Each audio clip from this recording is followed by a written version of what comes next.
kira-kira itu Nabi Musa yang di dalam Al-Quran itu tugasnya apa? Itu contoh ya, contoh. Yang lain misalnya contohnya, Isa itu hidup tahun berapa sih? Dan di mana sih dia hidup? Kan paling itu aja. Kalau kita menyatakan bahwa kedua kitab ini independen, misalnya tidak ada keterkaitan, kan begitu.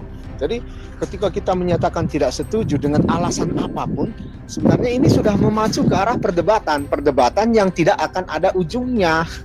Karena ini saling mengklaim bahwa Islam menyatakan, padahal dia yang terakhir muncul kan, dia mengatakan saya yang benar begitu, saya yang benar. Ya gini bro, izin saya lagi-lagi bukan jangan menyela. Enggak, karena saya harus rela. Pertama, Ustadz Awan juga manusia, beliau juga punya keterbatasan, telinganya cuma 2. Kalau Anda misalkannya menjabarkan dan bahkan melebar topik, jangankan Ustadz Awan, saya sendiri bingung Anda nih poin yang mau diajukan apa? Apakah pernyataan atau pertanyaan? Kalau pernyataan, biar Ustadz Awan nanti strike to the point untuk tanggapi. Kalau pertanyaan, nanti beliau jawab. Pertanyaan Anda kan beliau sudah jawab. Masa Anda mau memaksa beliau untuk ikuti mau Anda? Kan Anda menanggapi jawaban beliau kan? Kan Anda bilang, oh kalau Ustadz Awan tidak setuju nanti jadinya begini-begini. Biarkan beliau juga menanggapi itu. Karena kalau seandainya beliau tidak menanggapi, artinya Anda sedang mencoba memasukkan pandangan Anda kepada beliau tanpa diizinkan beliau untuk bereaksi juga. Jadi makanya saya tidak ikut-ikut dalam materi diskusi, tapi saya ikut dalam mengatur jalur diskusi ini. Kita kan edukasi kan. Anda kesini naik mau ngapain? Kan bukan mau mendoktrin kami toh, mau berbagi sudut pandang. Nah, tolong Anda jelas itu kalau ngomong, apakah ini masih pertanyaan atau pernyataan. Gak perlu juga bilang ini pertanyaan, ini pernyataan, enggak. Tapi minimal jangan kemana-mana dulu. Fokus pada kenapa Ustadz Awan tidak mau menyatakan bahwa Bible itu benar dengan kebenarannya sendiri. Kenapa? Kan tadi sudah dijawab sama beliau. Nah, tolong Anda tanggapi di situ. Saya memposisikan diri sebagai moderator atau orang yang mengamati diskusi ini. Karena saya ada di sini, saya terganggu kalau Anda kemana-mana. Oke? Tolong kita fokus biar Anda paham kenapa Ustadz Awan itu tidak mau menerima Bible sebagai kitab yang benar. Tadi sudah beliau jawab. Anda kalau mau menekankan lagi boleh. Monggo, brother. Iya, jadi ya. Sebenarnya saya nggak kemana-mana sih. Saya hanya memaparkan konsekuensi daripada ketika kita menganggapnya mempunyai keterkaitan. Karena kisah-kisah di dalam Al-Quran dan Alkitab ini, khususnya dalam perjanjian lama ini maupun perjanjian baru tentang Isa dan Yesus kan berbeda. Itu maksud saya. Jadi ini kan ada perbedaan yang sangat mencolok. Contoh nih, dari tadi kan udah diskusi di sini.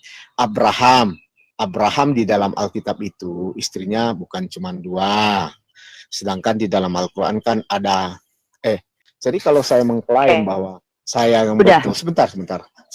Kalau saya mengklaim saya yang betul, itu lebih logika sih, karena cerita tentang Abraham itu duluan muncul di dalam Yudaisme sendiri, baru muncul di dalam abad ke-7 di dalam dunia Islam kan gitu. Jadi jadinya kan ujung-ujungnya perdebatan yang nggak ada ujung. Anda juga nggak bisa membenarkan Anda yang benar, hanya mengimani bahwa kitab Anda yang benar kan begitu.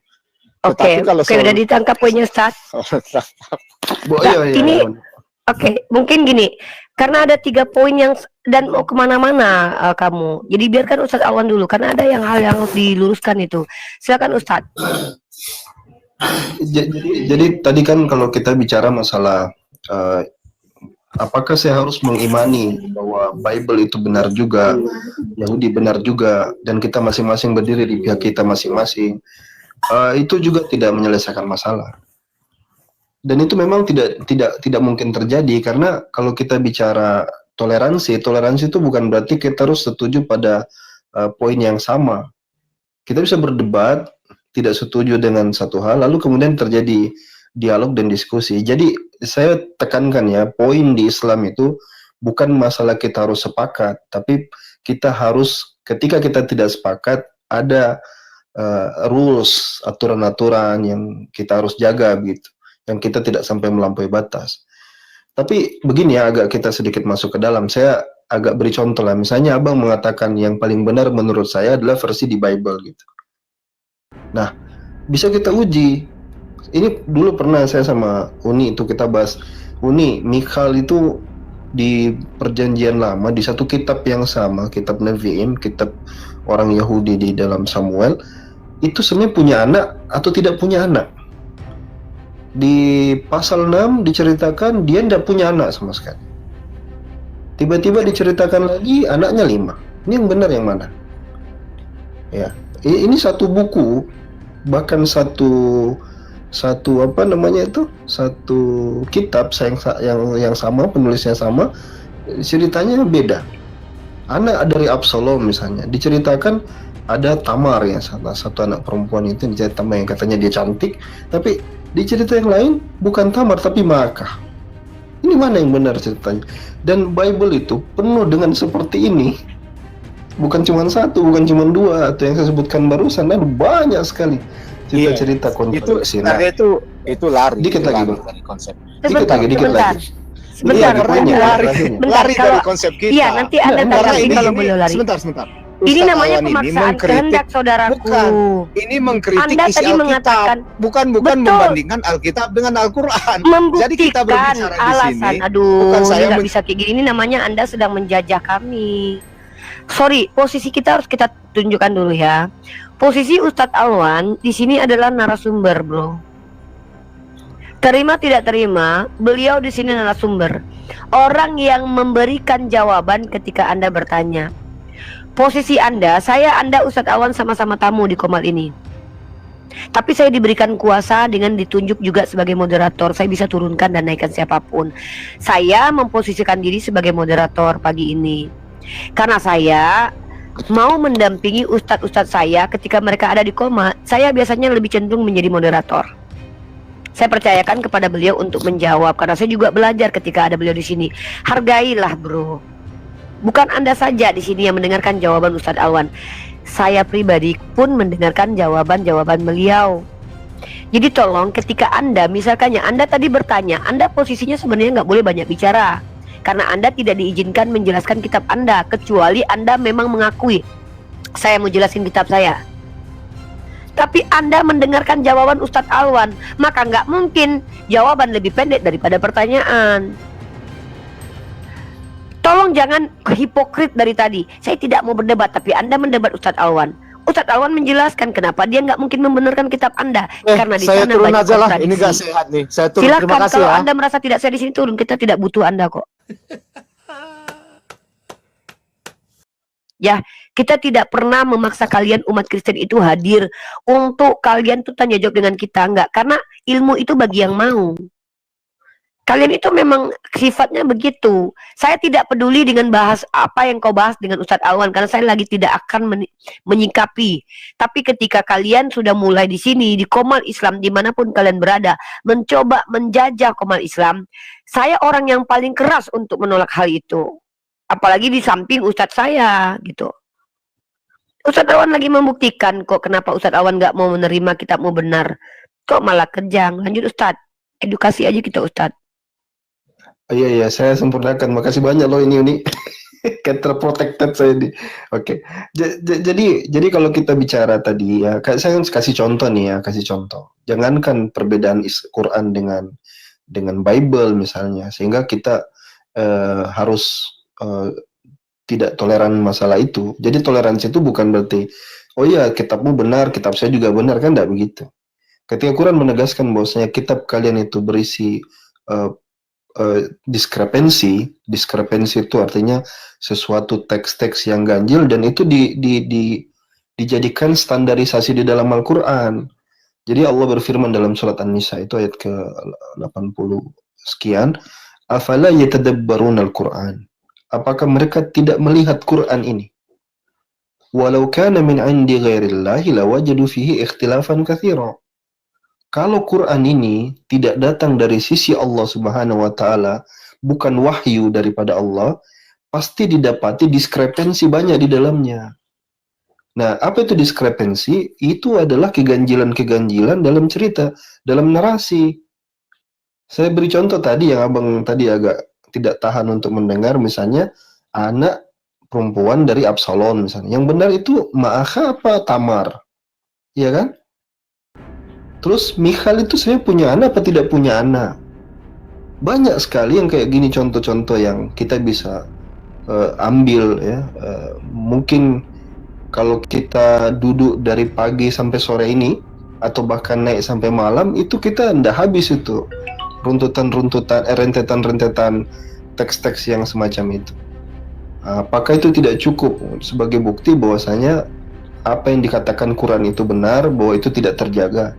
Nah, ketika itu sudah terbukti benar tidak terjaga, coba lihat bagaimana saya bisa menerima kitab yang tidak terjaga tadi, terus di satu sisi saya harus membenarkan Quran.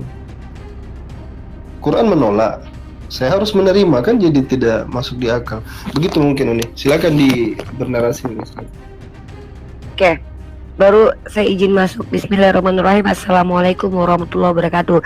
Teman-teman, saya berusaha menempatkan diri pada posisinya.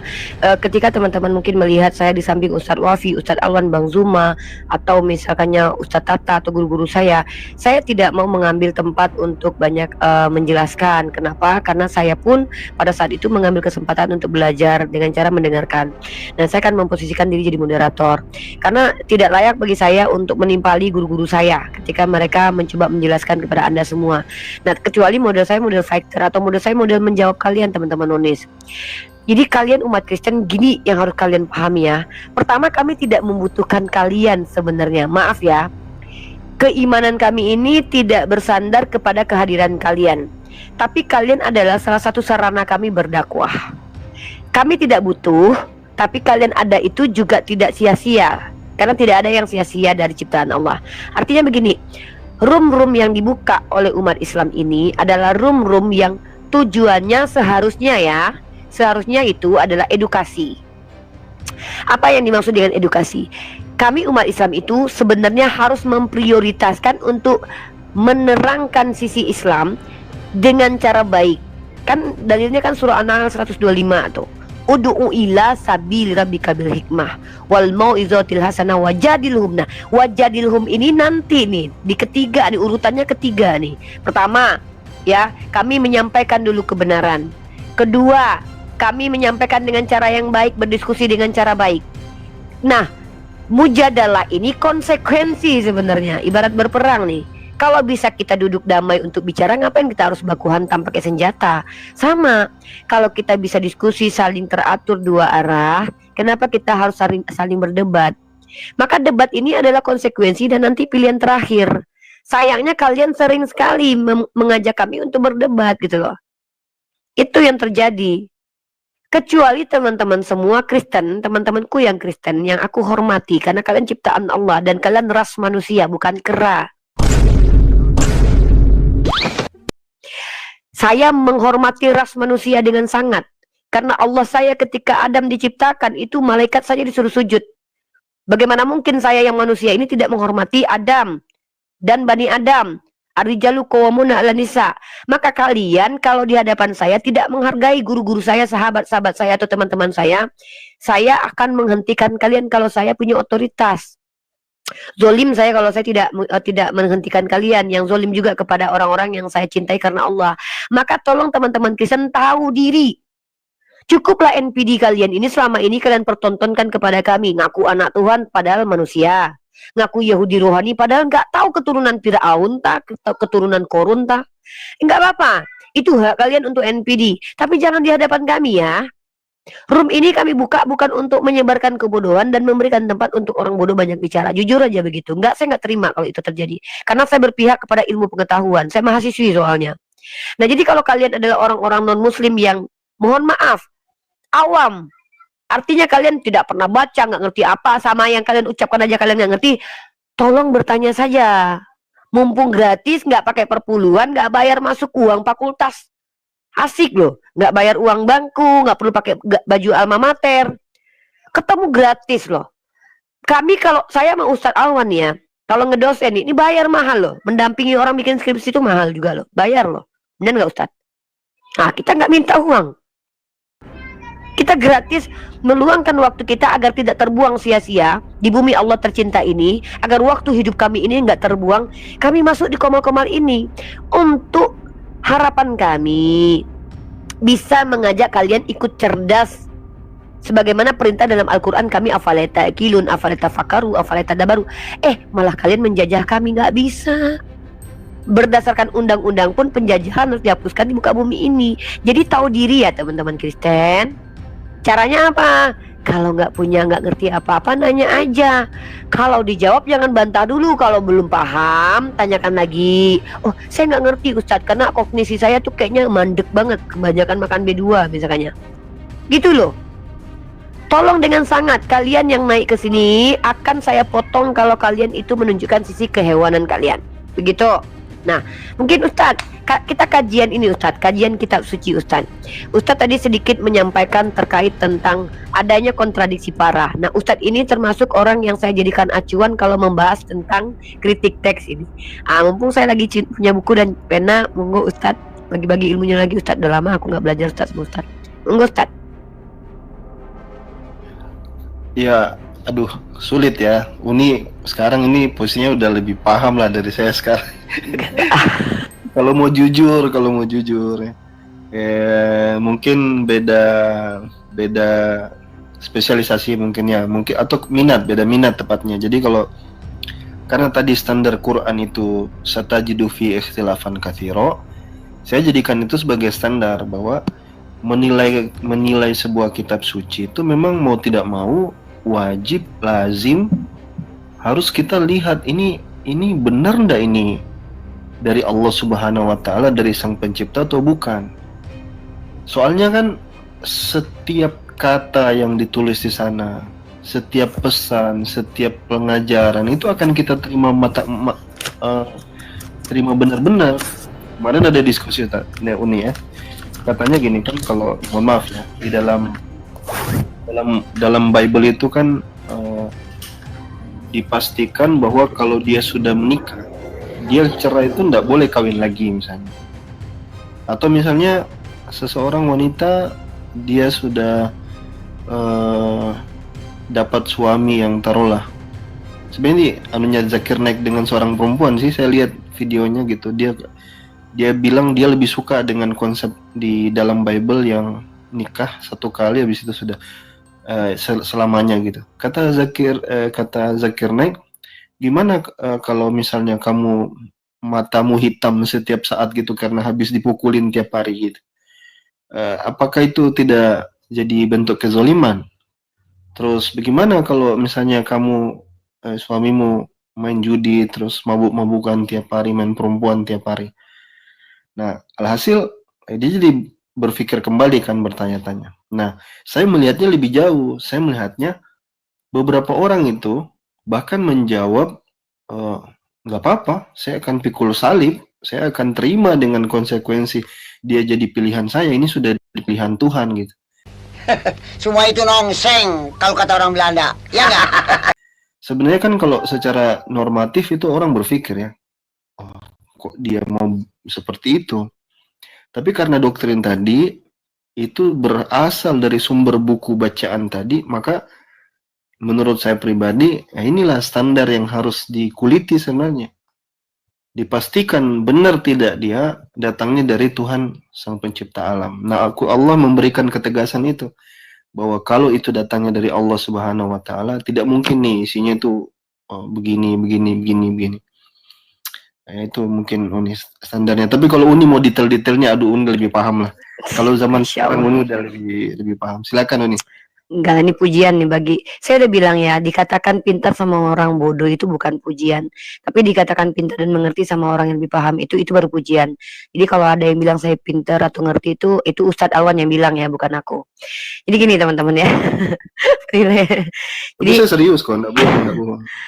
Jadi kalau kita bicara tentang kitab suci sedikit, ini ilmu juga dari beberapa ustadz seperti Ustadz Kamarudin dan Ustadz Alwan, dan Pak Donditan adalah guru-guru saya dalam acuan membahas tentang critical text ya.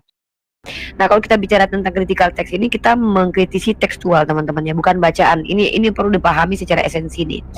Teks itu yang tertulis ya. Nah, teks tertulis. Jadi kalau kita merujuk kepada critical text, maka para apologet Islam dan para scholar Kristen itu mereka sepakati bahwa Bible manuskripnya itu banyak sekali terjadi distorsi.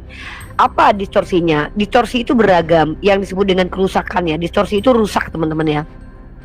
Dan itu beragam rusaknya. Salah satunya adalah ayat hilang.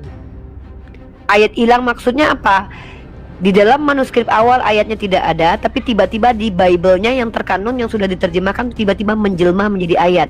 Bukan cuman Tuhan berfirman menjelma jadi manusia saja ya. Ayat yang tadinya tidak ada tuh bisa menjelma di dalam Bible. Mungkin ini gara-gara firman menjelma jadi manusia mungkin. Saya nggak ngerti lah. Nah, di abad kedua, di abad pertama, manuskripnya itu sangatlah sedikit. Mungkin itu kayak lembaran-lembaran kertas yang sedikit. Abad kedua, ketiga, keempat, kelima langsung menjadi sebukit di abad ke-10. Dan kita nggak tahu ini datang dari mana manuskripnya. Nah, itu pertama, distorsi ya. Yang kedua, ayat kitab-kitab yang tadinya ada dalam perkodifikasian, contoh dalam Codex Sinaiticus. Codex Sinaiticus itu punya di abad keempat itu. Dan termasuk yang terkodek di abad awal-awal yang dimiliki yang paling pertama itu. Ternyata dalam Codex Sinaiticus itu ada namanya kitab Barnabas. Apakah kalian temukan di dalam Bible sekarang kitab Barnabas? Tidak ada. Artinya ada ayat yang ditambal sulam, ada yang ditambahkan, ada yang dicabut. Nah, itu yang kedua. Yang ketiga, distorsi ini adanya perubahan secara tekstual yang bukan terjemahan. Nah, Septuaginta itu teks berbahasa Yunani yang ada 3 abad sebelum Masehi. Konon katanya secara mitosnya, legendanya ya. Ini kenapa dikatakan legenda bukan faktual historis? Karena memang tidak ditemukan literasi yang menceritakan secara eksplisit bahwa ada memang tokoh 72 rabi ini. Ini dianggap sebagai legenda. Cerita yang beredar tanpa bisa divalidasi secara ilmiah. Nah, dan legendanya memang belum masuk ke dalam mitos, tapi masuk ke dalam legenda. Karena terlalu banyak yang meriwayatkan.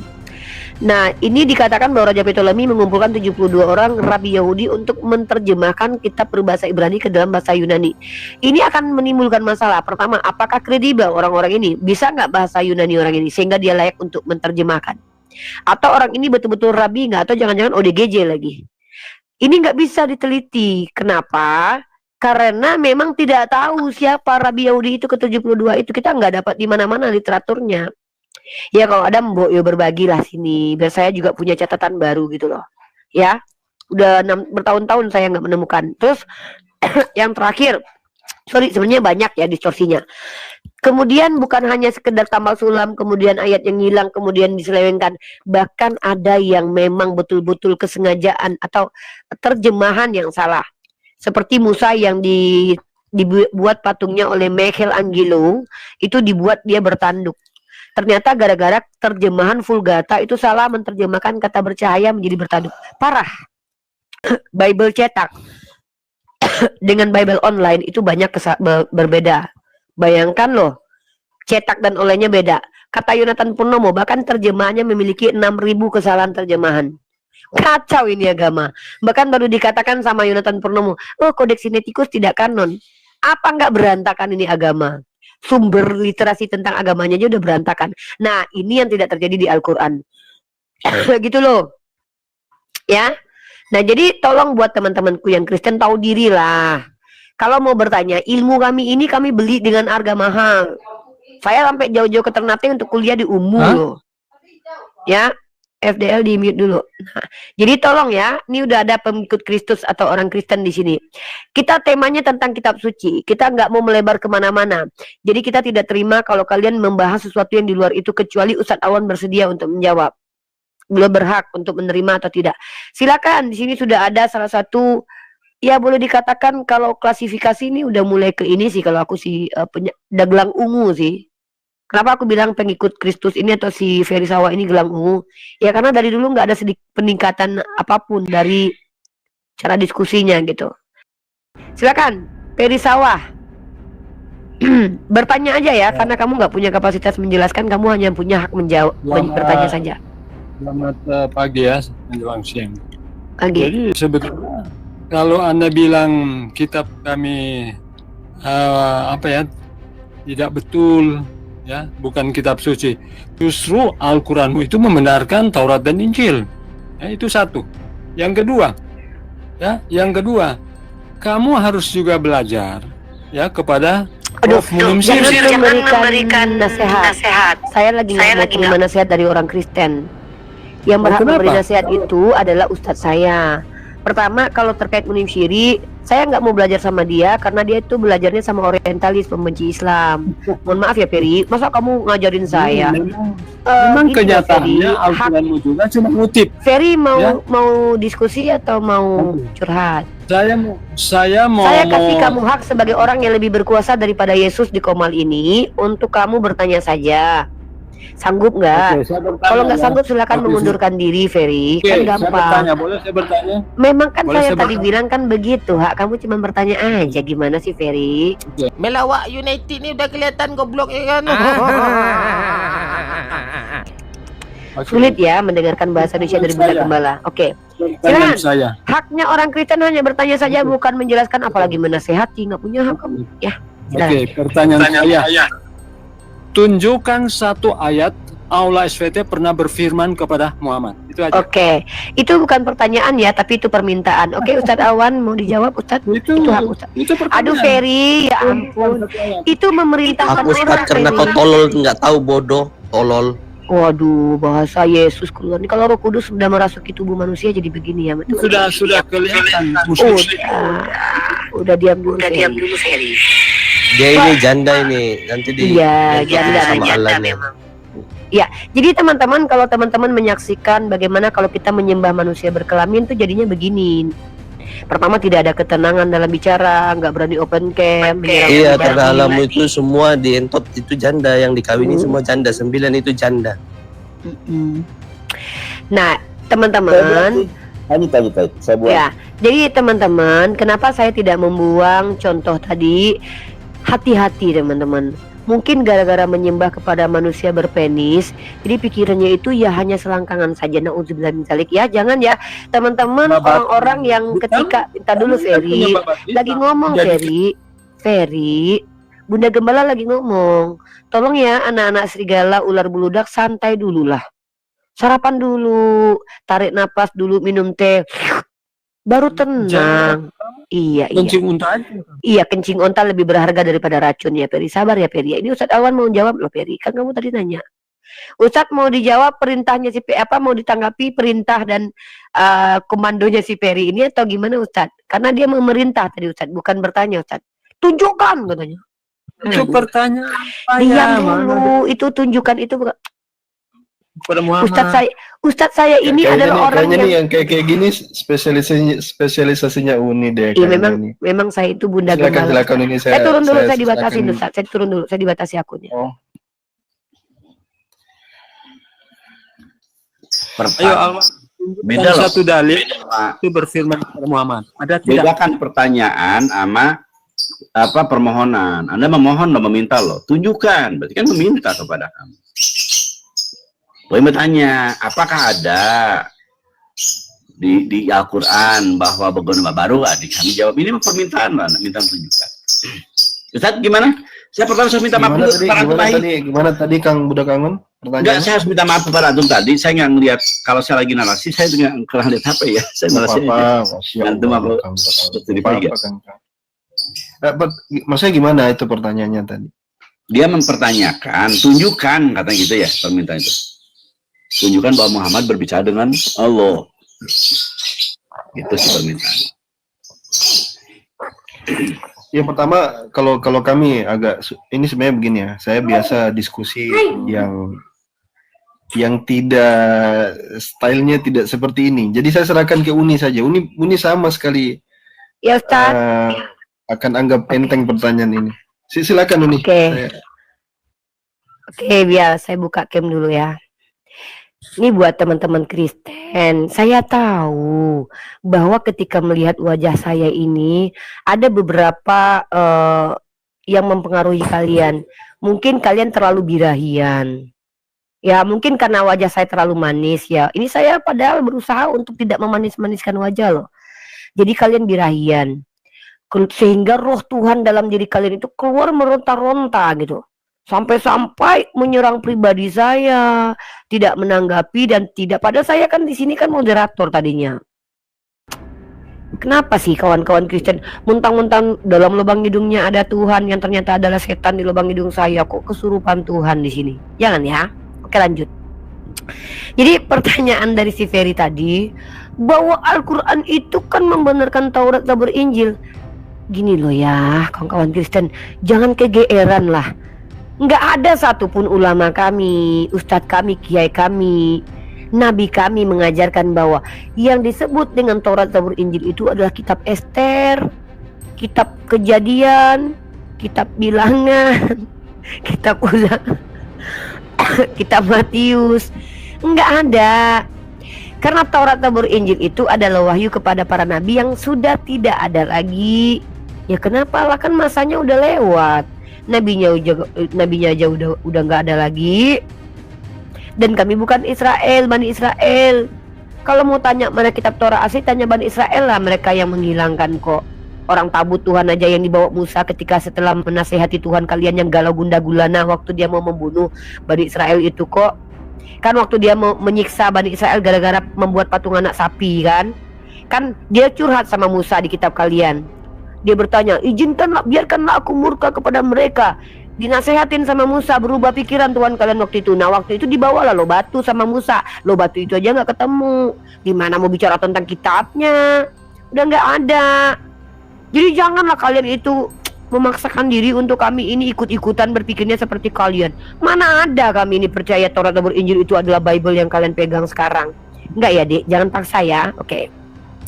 Jadi kalian itu adalah umat yang diberikan kesempatan untuk bertaubat berkali-kali oleh Allah. Dengan datangnya, dengan hadirnya Ustadz Alwan, dengan hadirnya saya, kami mengizinkan kalian untuk mencoba memahami cara berpikir Islam.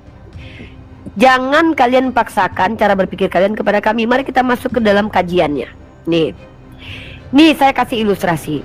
Ini kan kitab kalian, taruhlah kitab kalian, namanya kitab Markus, Matius, Lukas, Yohanes. Nah, kitab yang kalian pegang itu kitab yang bercampur. Tidak boleh kami itu memijaknya, tidak boleh kami menghujatnya, tidak boleh kami menghinanya. Bayangkan, kalau nabi saya adalah orang yang tendensius dan benci kepada kalian, tentu nabi saya suruh saya bakar kitab kalian. Karena kitab itu kitab iblis. Kenapa begitu? Karena perintah di dalamnya itu banyak membuat rusak peradaban. Contoh, di dalam kitab Keluaran, ini kitabnya orang Yahudi ya, yang diterjemahkan dan menjadi perjanjian lama di kitab kalian. Perempuan, ini contoh nih, kalau ini tidak mungkin dari Tuhan. Karena Tuhan nggak mungkin tidak tahu apa yang akan terjadi kalau dia turunkan ayat ini. Tuhan kalian yang Tuhan yang direpresentasikan, saya nggak bilang Tuhan kalian, karena sebenarnya Tuhan itu cuma satu. Sembahan yang kalian representasikan dalam kitab kalian itu memerintahkan untuk bun-bunlah wanita penyihir. Dan dia tidak mengajarkan tutorial membedakan mana perempuan penyihir, mana perempuan yang tidak penyihir. Dan kalian tahu gara-gara ayat ini, 60.000 perempuan dihabisi yang tidak bersalah hanya karena mereka dituduh penyihir oleh orang yang mengimani ini kitab suci dari Tuhan. Di abad ke-14 sampai 16 dengan kalian cari di sejarah, fakta sejarah perburuan penyihir. Nah ini yang saya katakan bahwa ini ajaran iblis. Ajaran iblis itu pasti memakan korban jiwa, ya. Ini data saya nih. Ini bukti nih. Kalau saya nggak lagi kritik teks ya, saya lebih menunjukkan bahwa ini pasti ajaran iblis, pasti udah nggak bisa lagi nih. Perempuan tidak bersalah. Nih wawasan sejarah. Zaman penuh kegilaan perburuan penyihir di Eropa. Pelakunya anak-anak teos semuanya. Dan ini terjadi di abad 14 sampai 17. 160 tahun. Berapa korbannya? Kira-kira sampai 60 ribuan perempuan. Ini yang terdokumentasi ya. Bagaimana dengan kalian bayangkanlah 2 generasi hidup terus terjadi perburuan penyihir. Dan ini dibuat bukunya sama siapa? Patria Angkareste. Ya. Nih. Ya. Bahkan inkuisisi ini dikeluarkan bulannya oleh kepausan. Tahun 12-an Paus Innocentius. Bulannya oleh kepausan. Tahun 12-an Paus Innocentius III mulai gusar dengan tinggi gerejanya 60 ribuan. Kelakuan kalian ini Ya, ini kelakuan kalian. Maka saya katakan, ajaran yang mampu men-trigger manusia untuk menzolimi orang lain mustahil dari Tuhan, pasti dari iblis. Makanya iblislah yang menjadi bapakmu. Karena kejahatanmu lebih jahat daripada yang dilakukan oleh Paulus. Matius pasal 23 nomor 15.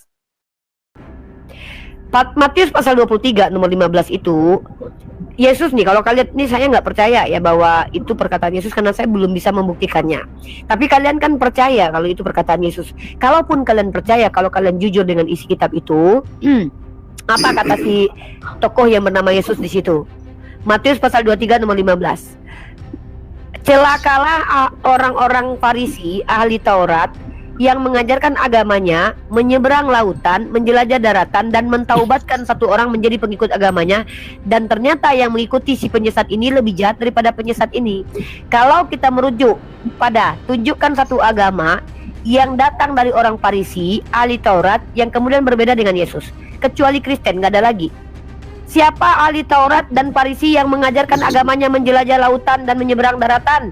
Nggak ada satu nama kecuali Paulus dalam sejarah keagamaan. Nah, mari kita buktikan apakah terpenuhi nggak nubuatan ini. Ketika Paul mengajarkan agamanya ke Yunani, ke Eropa, pengikutnya Katolik Protestan. Dan apakah negara Eropa yang mayoritas Kristen ini agama damai? Oh, negara damai? Sayang. Tidak sayang. Perang Dunia Pertama Eropa, Perang Dunia Kedua Jerman, kantong Kristen Protestan. Yang membumbun 6 juta Judaism itu orang Protestan. Karena dipengaruhi pemikiran Martin Luther yang mengajarkan antisemit kepada gereja dan sekolahan. Iblis ini teman-teman, iblis, nggak mungkin lah ini anak Tuhan, anak setan.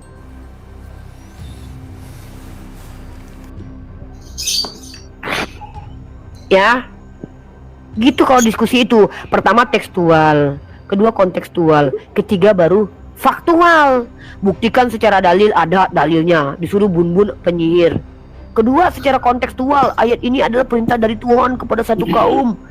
Yang ketiga, secara faktual diterima, diimani. Banyak korbannya. Ini baru menyeramkan agama. Ini baru bisa dikatakan adalah kejahatan agama, bukan kejahatan oknum. Enak aja kejahatan oknum. Orang kejadiannya 1,6 tahun kok. Korbannya puluhan ribu kok bilangnya ini oknum. Gitu cara diskusi yang baik. Pembuktian kalau ngomong. Mau bawa ke pengadilan tetap nggak terkalahkan ini argumen.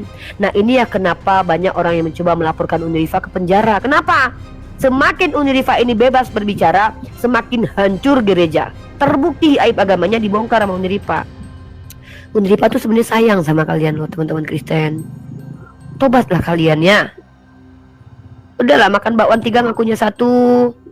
Ngeri loh kalau orang Kristen ini belanja loh. Kalau saya lagi jualan di Shopee, cekot 3 bayarnya 1. Kenapa? Ternyata 3 sama dengan 1.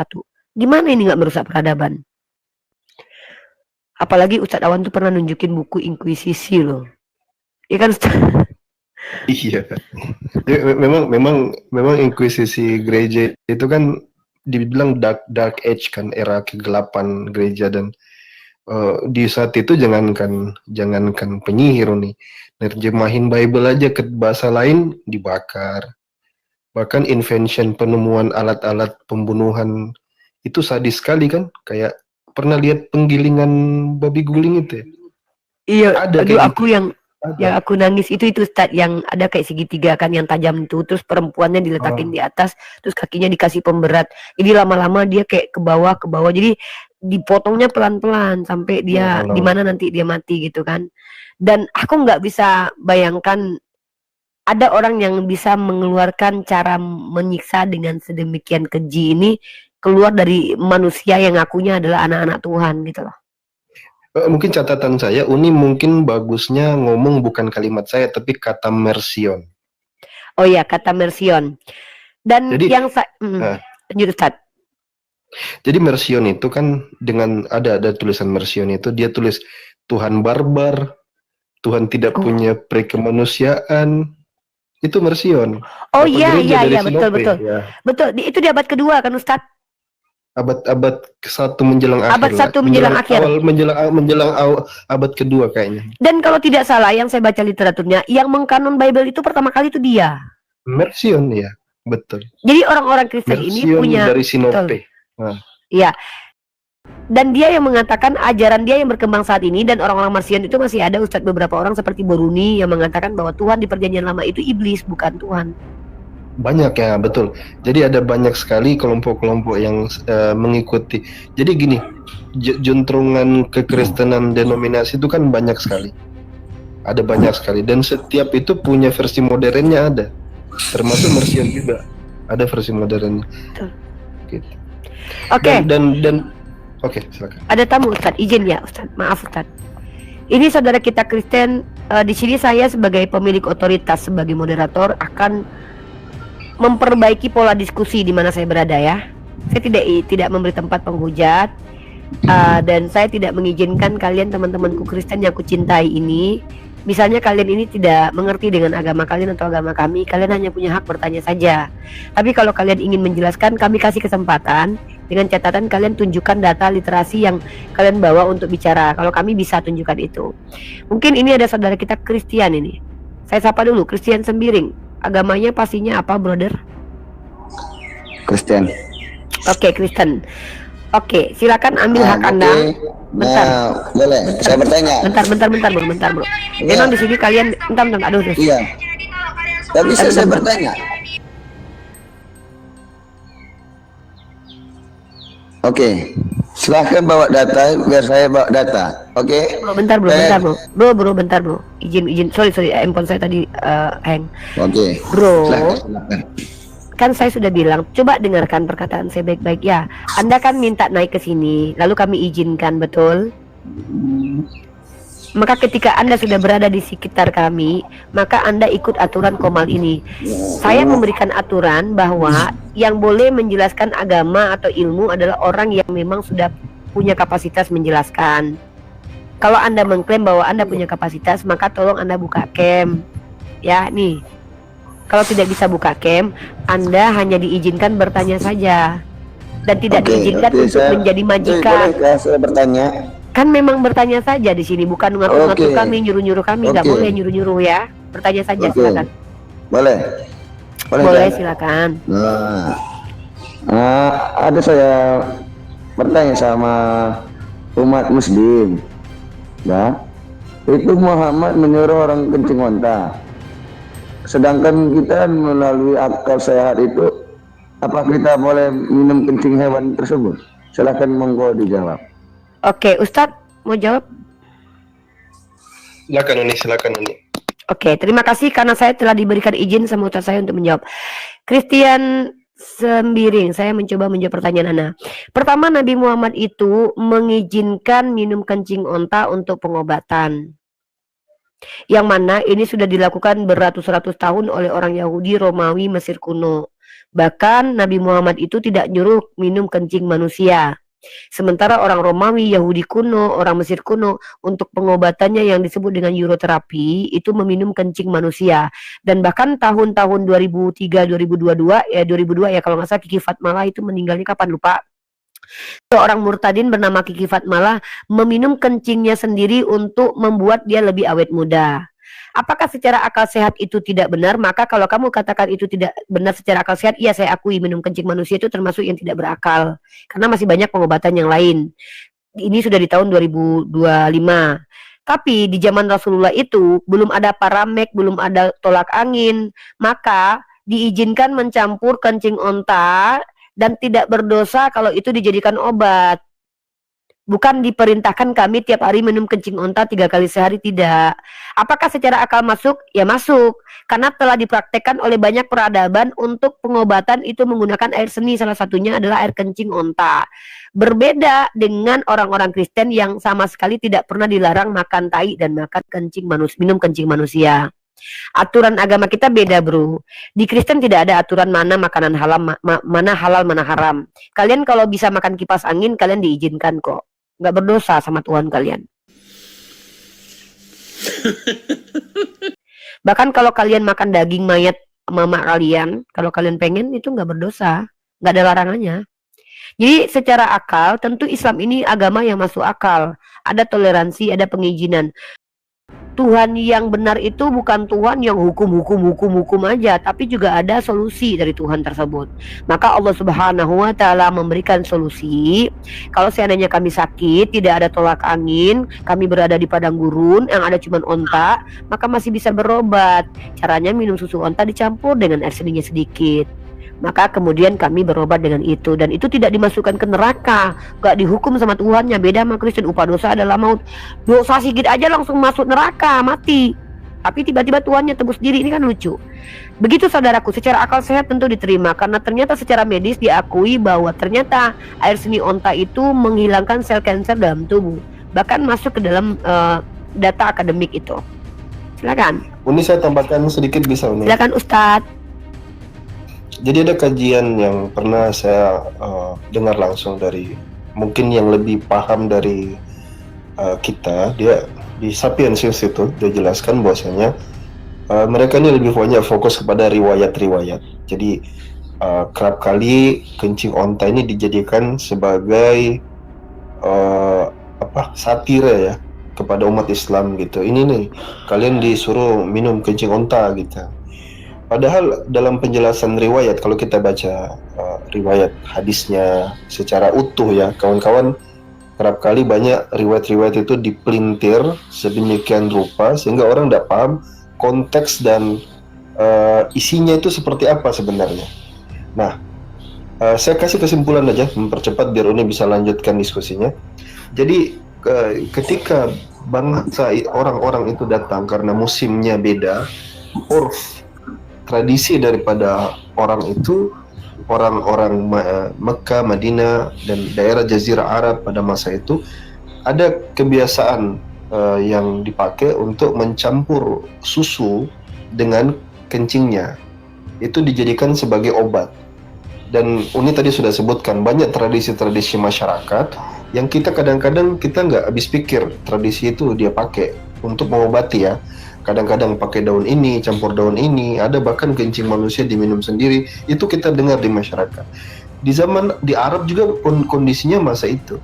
Nah, Nabi SAW, ini penjelasan para ulama menjelaskan bahwasanya itu tidak itu hanya spesifik untuk orang tersebut saja. Jadi kalau kita baca riwayatnya, ya, jadi narasi hadis itu, narasi ceritanya yang benar, itu Nabi hanya mensarankan itu untuk orang tersebut saja.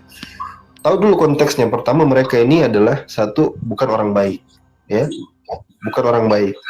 Itu satu, pahami dulu konteksnya. Mereka ini bukan orang baik. Kedua, mereka kalau nggak salah dari negara ini, Ustadz.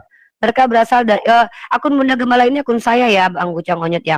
Mereka itu berasal, yang saya baca hadisnya itu dari daerah kayak Ukraina gitu kalau nggak salah, Ustadz. Jauh ya, jauh. Makanya Nabi kasih pendekatan urf. Urf itu tradisi. Nah, di dalam Islam itu, Nabi itu bedakan mana yang bersifat anjuran, mana yang bersifat tradisi. Sambil contoh, ketika Nabi SAW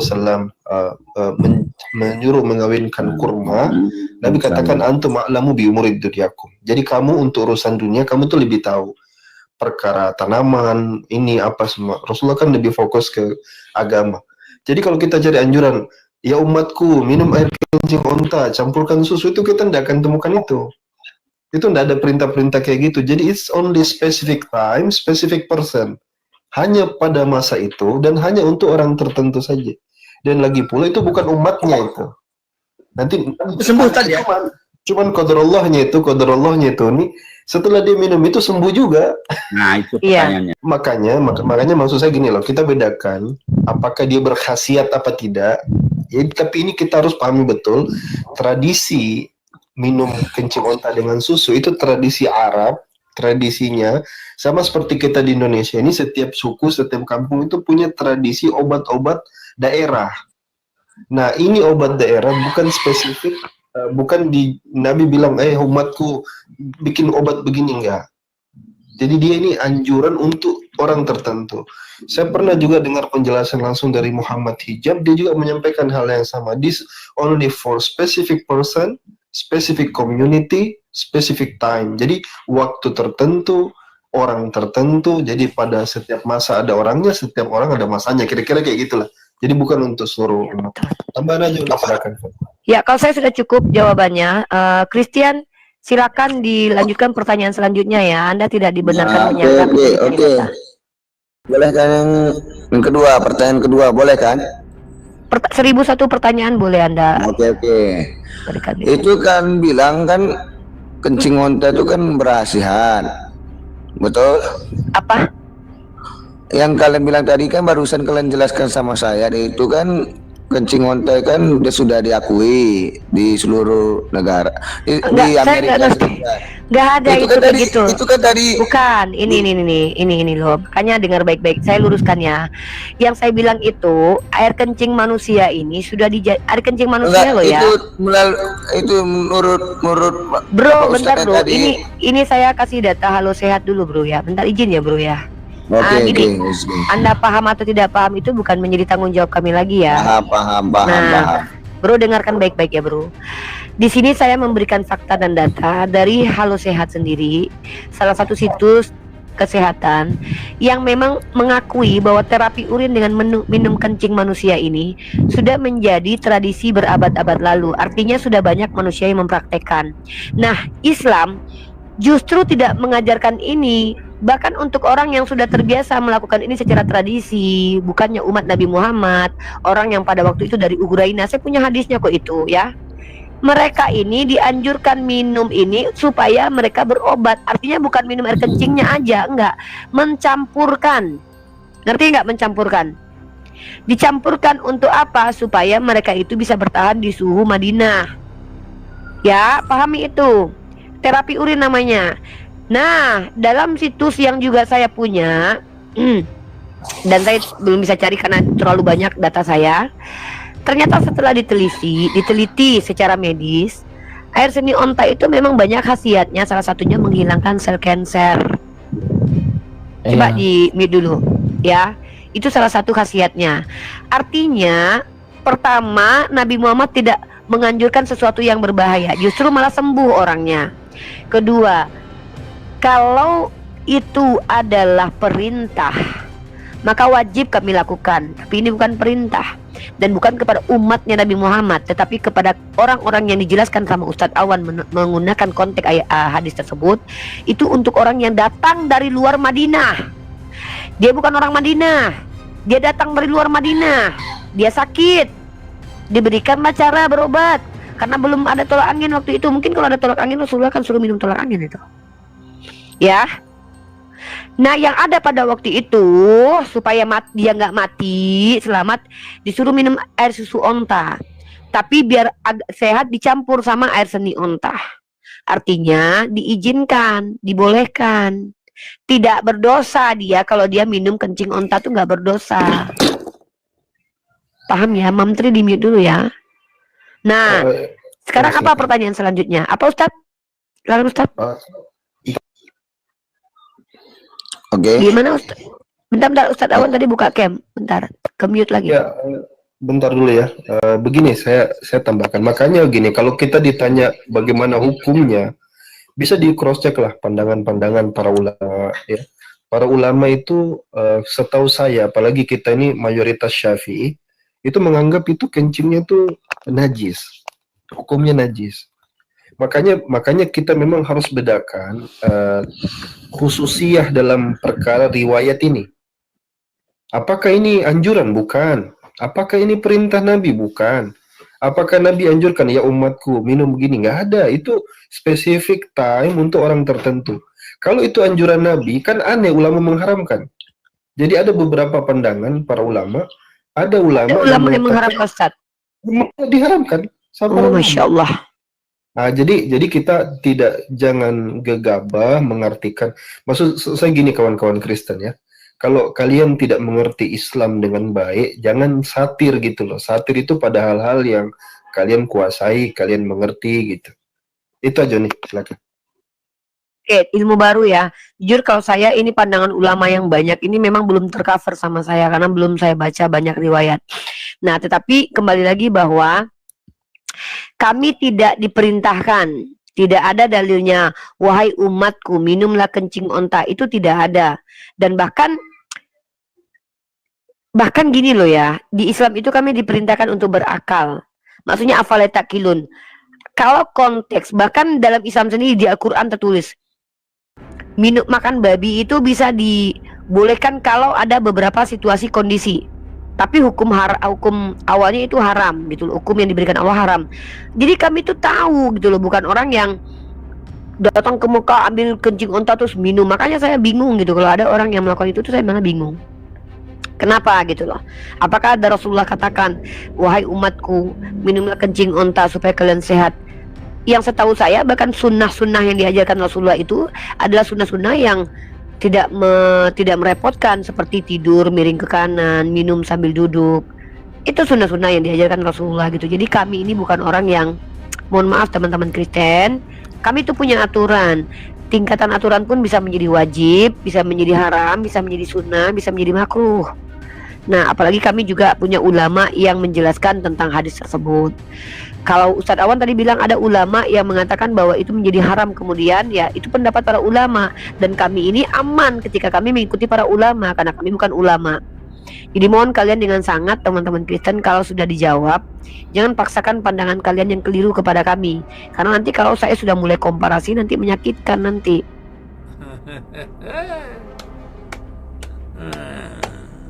Faktanya kalian adalah umat Kristen yang tidak dilarang minum kencing manusia. Artinya kalaupun kalian minum kencing manusia, Tuhan kalian gak marah gitu loh. Jadi teman-temanku, kami masih menunggu kalian tuh bertanya. Karena gini, kadang secara aku tuh Antum jawab. Ini ada pertanyaan di bawah. Ruli Hananto, saya bacakan, dia nggak mungkin berani naik ke atas. Semakin beradab umat Islam, semakin biadab bagi seluruh umat manusia. Ini pernyataan nih. Mungkin Utina atau Pak Ustadz Awan, Pak Hendy untuk bisa. Saya jawab pakai data aja kali ya. Saya tidak mau menjawab dengan ini, dengan fakta aja lah. Kenapa kita harus menanggapi kebencian orang ke kita dengan mencoba menjelaskan sedemikian rupa, karena mereka juga tidak akan percaya. Nah, untuk generalnya aja saya jawab secara data aja gitu. Setahu saya yang tidak beradab itu justru daerah-daerah atau negara-negara yang dihuni oleh orang Kristen. Bahkan kolabnya peradaban itu justru diakui oleh sejarah bahwa itu campur tangan gereja, di mana gereja dengan ilmu pengetahuan waktu itu bertengkar. Nih ya, sorry ya, kita bicara general aja. National Geography mengatakan bagaimana peradaban Muslim mengeluarkan Eropa dari zaman kegelapan. Nah, ini peradaban Muslim ya, bukan peradaban Kristen ya. Nah, bahkan menurut Admiral of Bath, seorang sarjana Kristen sendiri mengakui itu. Nih, ilmuwan pertama Inggris Admiral of Bath menjelaskan apa yang dia pelajari daripada master Arabnya dengan kata-kata berikut. Dari para ahli Arab, dari ahli Arab loh ya, bukan dari ahli Yerusalem ya. Dari para ahli Arab, walaupun Yerusalem itu termasuk jazirah Arab, tapi Arab ini bukan yang dimaksud tuh bukan Kristen ya. Dari para ahli Arab saya telah belajar satu hal, dipimpin oleh akal. Ya, Kristen merusak peradaban, Islam memperbaikinya. Tiba-tiba yang dituduh nggak beradab kami, ini gimana nih ceritanya? Kristen merusak peradaban, Islam memperbaiki. Yang dituduh nggak beradab kita. Kok bisa kayak gitu? Adab itu apa sih? Apa sih adab itu? Adab itu aturan-aturan yang mengikuti moralitas, standarisasi moralitas yang berkembang di tengah masyarakat. Seperti kalau dulu itu menikah dengan anak di usia dini itu tidak termasuk sesuatu yang melanggar moral, karena itu disepakati boleh. Atau dulu di zaman Adam, anak kandung dengan anak kandung menikah itu bukan hal yang melanggar moral, karena pada zaman itu situasi dan kondisi menuntut untuk diizinkan. Zaman sekarang bahkan moralitas untuk menikah anak umurnya ditentukan itu kan baru-baru ini. Dulu kan gak ada aturan. Hanya Al-Quran yang menentukan pernikahan itu dengan ditandai dengan balik. Balik itu bukan faktor umur, tapi situasi dan kondisi fisik dan tubuh perempuan, layak atau tidak layaknya menjadi seorang istri, begitu. Itu adab di Islam itu ada aturannya secara generalnya, secara pakemnya udah ada. Nanti menyesuaikan dengan situasi dan kondisi tertentu gitu loh. Itu Maka jadi adab itu ya kan, peradaban itu berangkat dari kata adab kan, itu ya, peradaban itu adab, betul. Jadi aturan-aturan secara moralitas menurut sistem sosial pada waktu itu. Perbudakan itu termasuk beradab zaman dulu dan sekarang dan seterusnya. Kenapa saya katakan secara eksplisit tidak dilarang, tetapi dianjurkan untuk diperbaiki. Al-Quran itu memperbaiki sistem moralitas manusia. Agama yang benar itu seharusnya kan implikasinya positif, bukan implikasinya merusak peradaban. Justru ada ayat dalam kitab sucinya umat Kristen, bun-bunlah perempuan penyihir. Ternyata gara-gara ayat itu menjadi acuan bagi orang yang menghabisi 60.000 selama 160 tahun di Eropa yang adalah kantong Kristen. Jerman paling tinggi tuh. Itu ngeri tuh, makanya saya bilang ini nggak mungkin dari Tuhan, pasti dari iblis. Kalau dari Tuhan ya nggak mungkin, implikasinya buruk sekali. Dan salah satu doktrin yang sangat merusak peradaban dan menjatuhkan korban jiwa banyak, baik bagi pelaku agamanya dan yang tidak menganut agama tersebut, adalah doktrin kematian Tuhan di tiang salib. Serius. Gara-gara doktrin Tuhan mati di tiang salib, ada orang-orang yang mengikuti agama tersebut mengorbankan jutaan ribuan anak kecil untuk datang merebut makam Tuhan. Makanya ada istilah sejarahnya itu adalah perang salib anak-anak. Secara rasio nggak mungkin Tuhan yang benar melakukan aksi ini, karena dia tentu tahu nanti nih, oh gara-gara gua mati nanti banyak yang rebutan makam gua nih. Masa otak Tuhannya nggak jalan? Kecuali Tuhannya nggak mikir, ya. Kalau Tuhannya berpikir nih, karena Tuhannya kan manusia nih. Ketika dia melakukan sesuatu, tentu dia tahu implikasinya. Waktu Tuhannya mematikan dirinya di tiang salib, Tuhannya merenung nggak itu? Kira-kira kalau gua mati di tiang salib, ntar kuburan gua direbutin nggak sama hamba gua nih? Nggak mikir kan Tuhannya? Dan itu terjadi. Ini data saya. Sorry ya, saya tuh kalau ngomong tuh harus berdata, karena saya orang Islam. Nih, gara-gara Tuhannya mati di tiang salib, maka Paus Urbanus II mengajak orang Eropa untuk merebut makam Tuhan dengan peristiwa paling keji sepanjang sejarah peperangan itu, perang salib ini, teman-teman. Ya, paling keji peperangan terjadi itu perang salib, bahkan mayat manusia pun dimakan pada waktu itu. Perang salib ini perang terkeji bertahun-tahun. Dan faktanya yang menjadi korban bukan hanya orang yang tidak beragama ini, bahkan orang yang beragama ini pun jadi korban tumbal. Sejarah perang salib anak-anak, merebut tanah suci berujung tragedi. Gara-gara ini Tuhan mati di sebuah tempat, makamnya direbutin sama pengikut agamanya, mati anak-anak kecil nih. Makanya katakan tidak mungkin ini dari Tuhan, pasti dari iblis, karena hanya iblis yang ingin menumbalkan anak kecil, mengorbankan anak kecil. Hanya iblis yang mampu membuat sebuah peradaban itu menjadi rusak, sehingga kejahilan merata dan kemudian maksiat merata dan kemudian terjadilah kerusakan peradaban. Pasti iblis yang punya niat begitu, bukan Tuhan. Masa iya Tuhan kayak gitu? Perang salib anak-anak adalah salah satu peristiwa paling tragis yang menyayat hati dalam sejarah perang salib. Perang salib ini bukanlah perang salib resmi yang disetujui oleh gereja Katolik, melainkan merupakan gerakan populer anak Eropa. Nih, manusia di-trigger untuk menjadi botol. Apakah betul ini ajaran agama yang benar? Memang ini tidak diresmikan gereja, karena gereja meresmikan untuk menghimbau Eropa, rakyatnya yang kuat untuk perang salib, itu ada. Tapi anak-anak kecil ini di-trigger untuk melakukan hal serupa. Agama itu seharusnya men-trigger kita untuk menjadi sempurna secara naluriah. Makanya Islam itu mewajibkan untuk beramal soleh, karena bukan hanya di-trigger tapi dipaksa. Di Kristen, orang Kristen tidak dipaksa jadi baik, karena bahkan soteriologi Calvinis mengatakan bahwa keselamatan itu bukan karena kau berbuat baik, tapi karena kau percaya Tuhan mati bagimu. Secara psikologis, manusia di-trigger untuk percaya kekejian oleh Tuhan Bapa yang merencanakan pembunuhan terhadap Tuhan Anak. Islam justru menghentikan itu. Siang semuanya. Ya, siang. Akun bernama Yuam Chai, walaupun namanya bukan Yuam Chai. Di sini hak teman-teman Kristen sebentar. Hak teman-teman Kristen adalah bertanya saja. Tapi kalau punya kapasitas menjelaskan, kami berikan kesempatan dengan catatan buka cam, pakai data. Seperti saya yang tadi berdata. Monggo, mau bertanya atau mau menjelaskan? Mau membantah boleh asal kita jelas orangnya siapa. Tadi ente berbicara iblis. Udah kenal iblis belum? Secara rasio saya tahu tidak mungkin Tuhan itu men-trigger manusia untuk saling menjatuhkan atau saling merusak. Pasti itu iblis. Ya.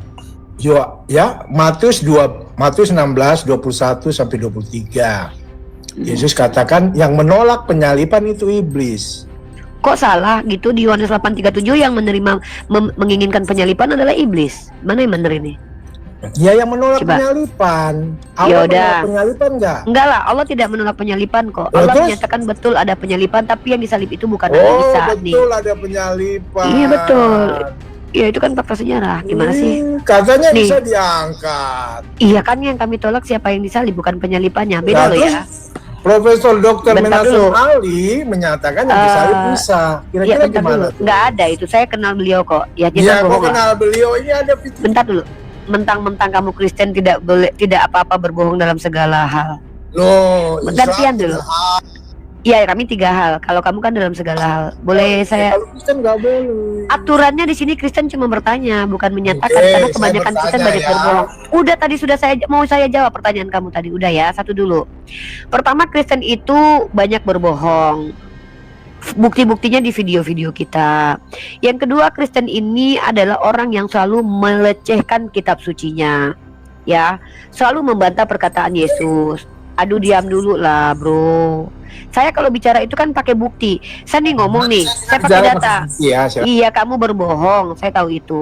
Saya tahu kok Kristen itu berdosa dalam segala hal, nggak berdosa. Mari kita lihat teman-teman ya.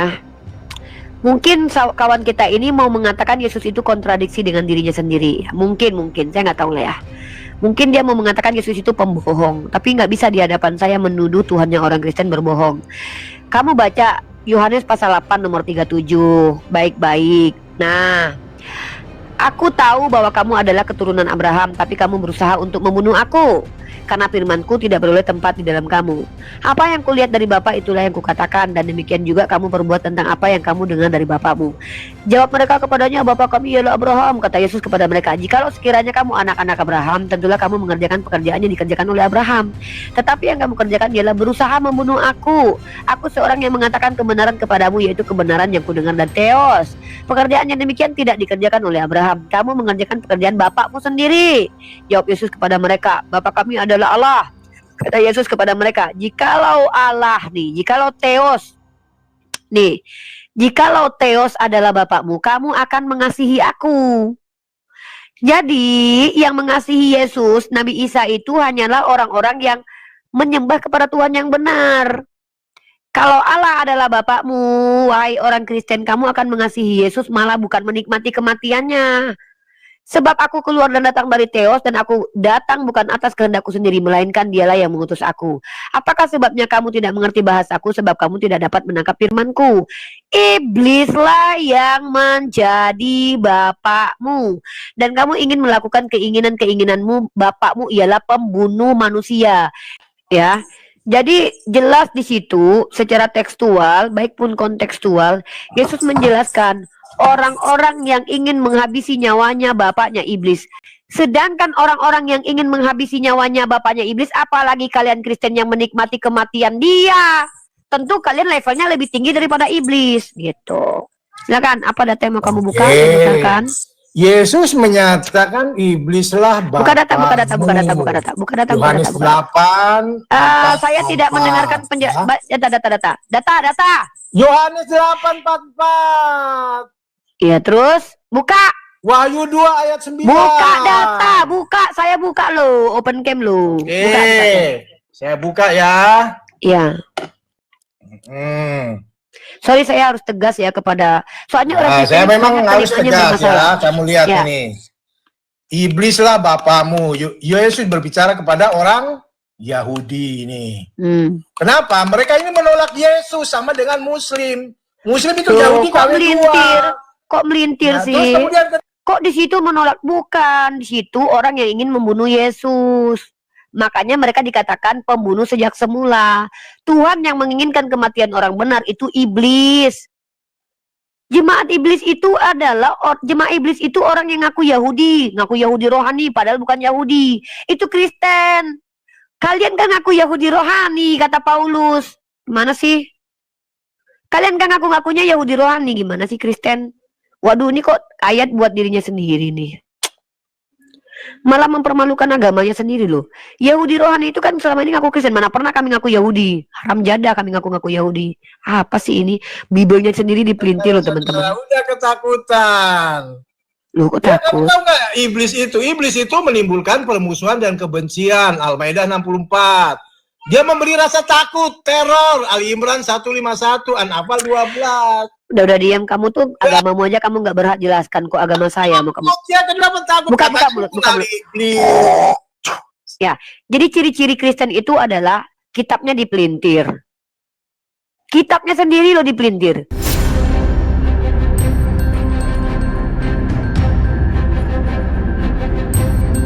The religion of Jesus was Islam. Because with Allah, there is only one religion. He says, Inna dina indallahi al-Islam.